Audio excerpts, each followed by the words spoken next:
রাজ্য স্তরের তাইকোন্ডো প্রতিযোগিতায় ফের সাফল্য পেল মালদহ জেলা। জেলার খেলোয়াড়রা 6টি সোনা, 3টি রূপো, কয়েকটি ব্রোঞ্জ পদক্ষেপে মালদহের নাম উজ্জ্বল করেছে। 16-17 মার্চ দুর্গাপুরের তাইকোন্ডো প্রতিযোগিতার আয়োজন করা হয় ওপেন ন্যাশনাল তাইকোন্ডো চ্যাম্পিয়নশিপ। এই প্রতিযোগিতায় জেলার বিভিন্ন প্রান্তের খেলোয়াড়রা অংশগ্রহণ করে। এছাড়াও রাজ্যের বিভিন্ন প্রান্তের কয়েকশো প্রতিযোগী অংশগ্রহণ করে এই প্রতিযোগিতায়।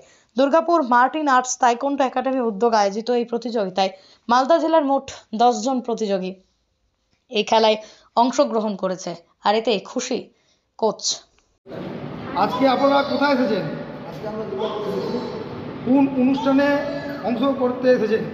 Open national taekwondo championship. আপনারা কতজন প্রতিযোগী এই অনুষ্ঠানে অংশগ্রহণ করেছেন? 10 জন। প্রতিযোগী শেষে আপনার প্রতিযোগী কোন কোন পদ পেয়েছে?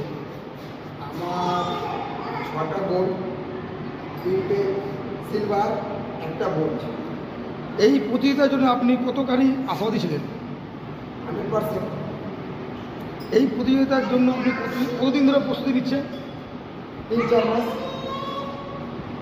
আপনার নাম? আমার নাম অমিত কুমার ঘোষ। আপনি কোন পদে রয়েছেন? সেকেন্ড ব্ল্যাক বেল্টে রয়েছে।